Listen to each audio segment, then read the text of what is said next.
To jest Opel Meriva B, czyli zwykły minivan z kilkoma niezwykłymi rozwiązaniami. Ciekawi? Zostańcie z nami do końca, tym bardziej, że opowiem wszystko, co powinno się wiedzieć przed zakupem używanego egzemplarza. Typowe usterki, dostępne silniki, wyposażenie, praktyczność czy właściwości jezdne, to wszystko w kolejnym teście Otomoto TV. Zapraszam, Marcin Domagała. Pamiętajcie, że wszystkie nasze testy, a także motoryzacyjne aktualności, porady i rankingi znajdziecie na Motopedii. motopedia.otomoto.pl. Codzienny portal motoryzacyjny. Pierwsza niezwykła cecha tego modelu to oczywiście tylne drzwi otwierane pod wiatr. Niby nic rewolucyjnego, ale dzisiaj jest to rzadko spotykane, a szkoda, bo jest to praktyczne rozwiązanie, szczególnie w samochodach, w których często przewozimy dzieci. Meriva jest dość wysoka i smukła. Wygląda znacznie lepiej niż generacja A. Z przodu wielki chromowany grill z równie wielkimi światłami. Przeszklenia są ogromne, przy słupkach A i C dodatkowe okienka, a szyba w tylnych drzwiach ma charakterystyczne wcięcie na dole. Na poprawę widoczności wpływać pewnie będą także lusterka boczne, które są doczepione na wąskich ramionach do drzwi, a nie zintegrowane i zabudowane. Z boku w oczy rzucają się klamki umieszczone tuż obok siebie. Od razu widać, że coś tutaj nie gra. Do tego trudne do przeoczenia przetłoczenia. Szyba na klapie bagażnika jest powiększona optycznie przez czarne akcenty. Lampy duże o nieregularnym i niezbyt atrakcyjnym kształcie. Produkcja trwała od 2010 do 2017, lifting w 2014, a następcy się nie doczekaliśmy. Ceny zaczynają się od 15 000 złotych, jednak zazwyczaj są to słabsze wersje ze sporymi przebiegami. Egzemplarze z końca produkcji z pożądanymi silnikami, czyli benzynami turbo, mogą kosztować nawet 50 000 złotych. Wybór jest spory, bo samej generacji drugiej jest około 500 ogłoszeń w tym momencie na Otomoto, a listę możecie przejrzeć oczywiście samodzielnie. Link jest w prawym górnym rogu oraz w opisie. Jeśli ktoś siedział wcześniej na przykład w Astrze J, to poczuje się tutaj jak w domu. Jeśli natomiast nie siedział nigdy w Oplu z tego okresu, no to będzie zupełnie odwrotnie, a to dlatego, że jest tutaj sporo przycisków. Z jednej strony fajnie, że mamy te pokrętła i fizyczne przyciski, a nie same dotykowe ekrany, jak to się dzieje dzisiaj, ale z drugiej trochę trudno się w tym połapać, trzeba się do tego przyzwyczaić. Niby podział jest prosty, no bo mamy jedną część dedykowaną multimedią i drugą klimatyzacji, no ale nadal nie będzie tak łatwo, trzeba się chwilkę zastanowić. Tutaj na przykład na górze są przyciski od kontroli trakcji i czujników parkowania, dalej to jest właśnie obsługa radia, no jak widzicie, tutaj mamy najważniejsze funkcje, czyli radio, CD, AUX czy telefon, jest przycisk wstecz, więc fajnie, jest dostęp do ustawień, no i pokrętło, które pozwala nam się po tych ustawieniach poruszać. Tutaj jest pokrętło głośności, nie są one jakoś wyraźnie oznaczone, więc też trzeba użyć intuicji albo pamięci. Pod spodem jest panel klimatyzacji, dwa pokrętełka. Na pierwszy rzut oka wydaje się, jakby była automatyczna, ale nie jest. Jest ona manualna. Tutaj mamy temperaturę, tutaj siłę nawiewu. Na wyposażeniu podgrzewanie kierownicy. Nieoczywista funkcja, nie jest często spotykana, ale dla Opla to jest pewien znak rozpoznawczy. Tak samo jak na przykład w Fordzie podgrzewana przednia szyba przy użyciu tych drucików. Dźwignia zmiany biegów jest wysoko, blisko kierownicy, to jest spotykane w minivanach, a tuż obok niej przycisk od hamulca tak zwanego ręcznego. Teraz uwaga, proszę o skupienie, bo w tej centralnej części Opel naprawdę zaszalał. Niby zwykły podłokietnik, no faktycznie jest podłokietnik, dosyć miękki, wewnątrz ma schowek, ale całą tę część możemy przesuwać i to w dosyć szerokim zakresie. Mało tego, możemy tę część też zdemontować, po prostu jeśli nam jest niepotrzebna.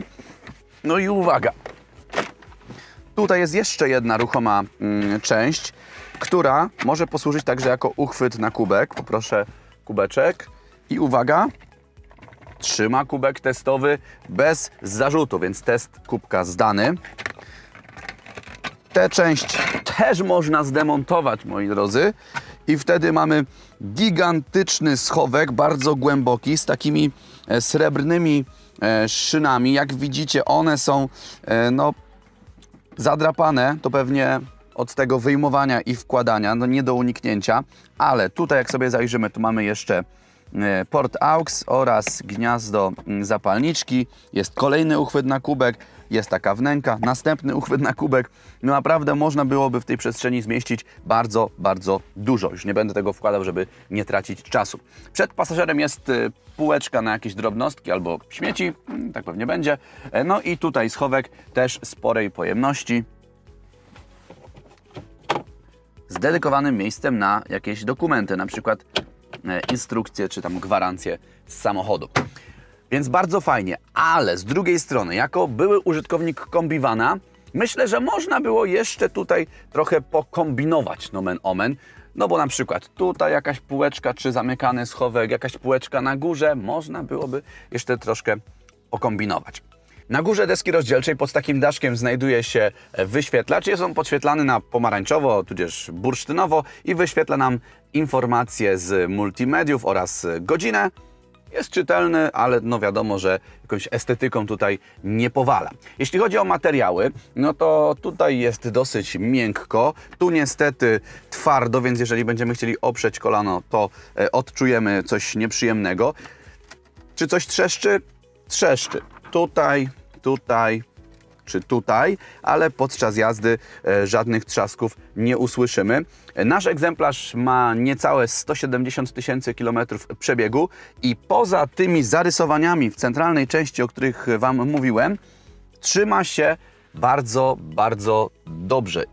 Tak się rozglądam, ale ogólnie innego zużycia tutaj nie widzę. Kierownica ta jest regulowana w dwóch płaszczyznach.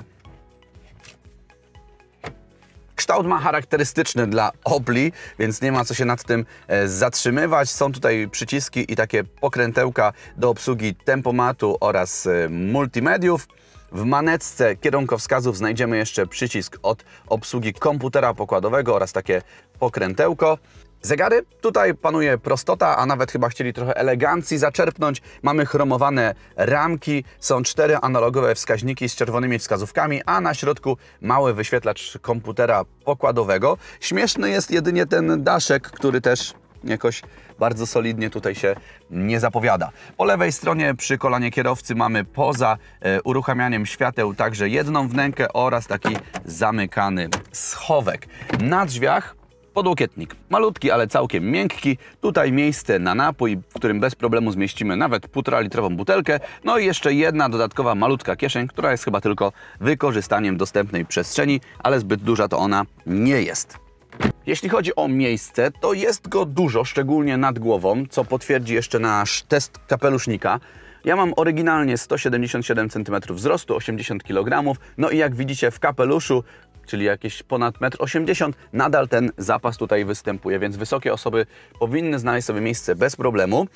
Troszkę wydaje mi się wąsko, jestem nieco obudowany, jak widzicie mocno przywieram do tej centralnej części, tutaj drzwi też dosyć przylegają, no ale przy mojej posturze większego problemu tutaj nie ma.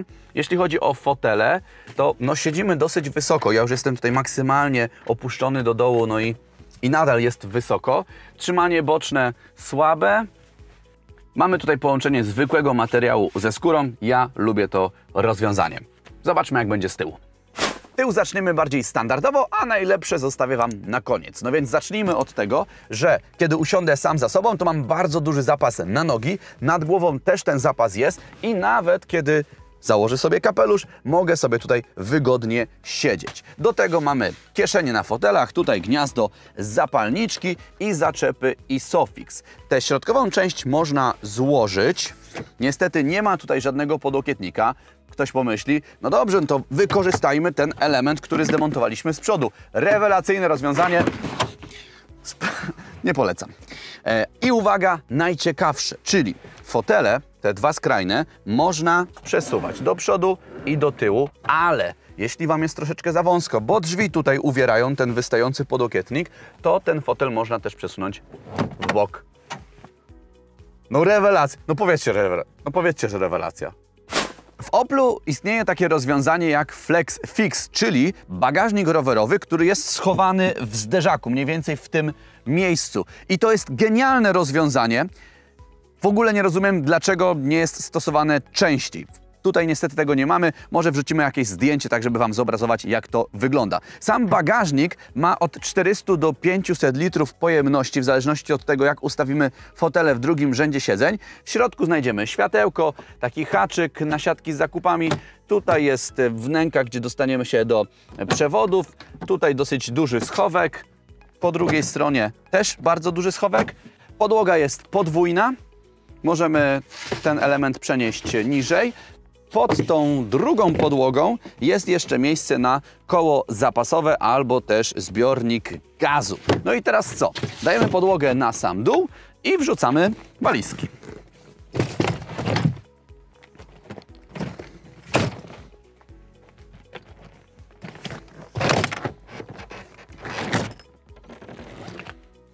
I to chyba wszystko. Taram. Zawieszenie jest oparte z przodu na kolumnach MacPhersona, a z tyłu mamy rozwiązanie popularne, aczkolwiek nie z najwyższej półki, czyli belkę skrętną. Na szczęście to zawieszenie jest zestrojone z niemiecką precyzją, czyli w praktyce dość twardo, przez co to auto prowadzi się przyzwoicie. Powiem nawet więcej, prowadzi się lepiej niż większość minivanów, może z wyjątkiem BMW 2 i Fordów ogólnie. Co prawda ten samochód jest dość wysoki i ma wysoko położony środek ciężkości, ale jest też odpowiednio szeroki, przez co nie odczuwamy tutaj wielkich niedogodności i nie czujemy strachu związanego z wychylaniem się nadwozia przy wchodzeniu szybko w jakiś ostry zakręt. Jeżdżę dzisiaj bardzo fajnym egzemplarzem z 2011 roku, pod którego maską pracuje 1.4 turbo o mocy 120 koni mechanicznych. To pozwala rozpędzić Meriwę do setki w 11,5 sekundy, a prędkość maksymalna to 188 km na godzinę. Nie jest źle, patrząc na charakter i przeznaczenie tego pojazdu.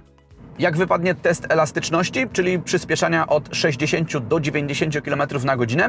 Mam tutaj do dyspozycji turbinę, ale pamiętajmy też, że pracuje ona nieco inaczej niż na przykład w dieslu. Zobaczmy, co na to urządzenie pomiarowe. Próba wykonana na biegu trzecim daje nam wynik 6,1 sekundy, a ja przechodzę do testu wygłuszenia wnętrza. Na trasie, czyli jadąc z prędkością 90 km na godzinę, przyjdzie nam się zmierzyć z hałasem na poziomie 59,7 dB. Pomiar z autostrady wyświetlamy Wam w tabelce, a pełna tabela jest dostępna na Motopedii, link jest w opisie. Wspominałem już wcześniej w tym filmie o wszechobecnych przeszkleniach, więc teraz bez specjalnego rozgadywania tylko potwierdzam, że widoczność jest rewelacyjna i to w każdym kierunku. Do tego wiele egzemplarzy, a właściwie większość, ma zadowalające wyposażenie obejmujące właśnie czujniki parkowania. Podczas testu NCAP ten Opel spisał się bardzo dobrze. Ocena na 5, a dokładniej na 5 gwiazdek. Zużycie paliwa nie powinno nikogo przyprawić o ból głowy. Mamy tutaj zwyczajny, dość klasyczny silnik, tyle że z turbiną. Ile konkretnie? Zobaczcie na grafice. Test przeprowadziliśmy na trasie, na autostradzie oraz w mieście. Skromność. To jest główna cecha gamy silnikowej. Nie ma nic mocnego, ale przynajmniej trudno źle wybrać pod względem awaryjności. Jednak jeśli ktoś koniecznie chce szybko wozić rodzinę, to nadal ma do dyspozycji większą Zafirę, która w każdej generacji oferowała coś mocnego. Ale wracamy już do naszego dzisiejszego bohatera. Wszystkie benzyny mają pojemność 1.4, 4 cylindry w rzędzie i wielopunktowy wtrysk paliwa, co oznacza prostą konstrukcję i dobrą tolerancję LPG. Najsłabsza odmiana ma 100 koni mechanicznych. Biorąc pod uwagę, że jest to silnik wolno ssący, to nie należy oczekiwać tutaj wybitnych osiągów. No, 14 sekund do setki to jest sporo czasu. Kolejna jednostka to złoty środek. Mój rekomendowany wybór, czyli odmiana z turbo o mocy 120 lub 140 koni mechanicznych. Osiągi będą już przyzwoite. 0-100 w 10,1 lub 11,3 sekundy. To wyniki dla skrzyń manualnych. Co ciekawe, wersja 120-konna mogła mieć fabryczną instalację gazową. Dodatkowo, katalogowo zużycie paliwa wersji z turbo jest niższe niż tej wolno ssącej. Różnica minimalna, za to komfort jazdy znacznie wyższy w tej doładowanej. Koniec benzyn, czas na diesle, które są bardzo różne i mam na myśli ich międzynarodowe pochodzenie. Najmniejszy to 1.3 CDTI od Fiata, który swego czasu bardzo blisko współpracował z Oplem. Nowoczesny silnik z wtryskiem Common Rail, jeszcze 4-cylindrowy i dość słabowity. 75 lub 95 koni mechanicznych, co nie pozwala na sensowną jazdę. Według mnie taki miejski diesel, czyli trochę oksymoron. Za słaby, przez co nie jest tak oszczędny, jak można by oczekiwać od mini dieselka, a koszty serwisu są diametralnie inne niż przy na przykład wolno ssącej benzynie 1.4. Z Włoch przenosimy się do kraju kwitnącej wiśni, gdzie inżynierowie Isuzu opracowali bardzo popularny silnik 1.7. W tym przypadku występuje on w wariantach mocy 100, 110 i 130 koni mechanicznych. Po liftingu został on zastąpiony przez jednostkę Opla 1.6 o mocy 95, 110 lub 136 koni mechanicznych. Skrzynie biegów to 5- lub 6-biegowy manual oraz 6-stopniowy automat. Niestety mamy tutaj słynącą ze swej wadliwości skrzynię M32, którą łączono z silnikiem 1.4 turbo i 1.7 CDTI. Miała ona kilka fabrycznych niedomagań, co przekłada się na sporą szansę na jej poważną awarię.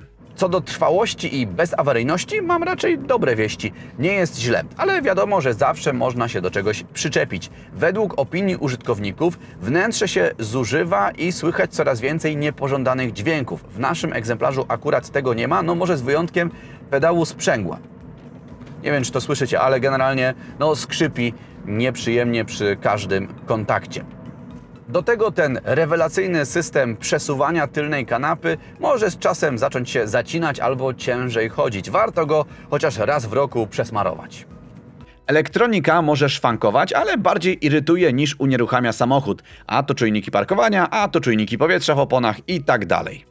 1.3 CDTI ma niezbyt trwały rozrząd. DPF po pewnym czasie może wymagać wymiany, ale nie chcę strzelać tutaj konkretnymi liczbami, bo wiele zależy jak zawsze od tego, jak dany egzemplarz jest użytkowany i jak właściciel o niego dba. Zresztą to się dotyczy wszystkich diesli. W benzynie wolnossącej awarii ulega przepustnica czy cewki zapłonowe. W odmianie z turbo problemem może być odpowietrzenie skrzyni korbowej, pęknąć może korpus turbosprężarki, kolektor dolotowy może się kruszyć, bo jest plastikowy. Do tego tak zwany czerwony grzybek, czyli awaria zaworu zwrotnego. Benzyny potrafią zużywać olej, jednak nie jest to przypadłość wszystkich, a tylko niektórych egzemplarzy. Do tego zdarzają się pęknięcia zbiorniczka wyrównawczego. Korozja w tym Oplu nie jest problemem, wbrew utartym stereotypom. Najgorzej próbę czasu znosi wydech, który dość szybko potrafi zacząć wydawać dodatkowe dźwięki.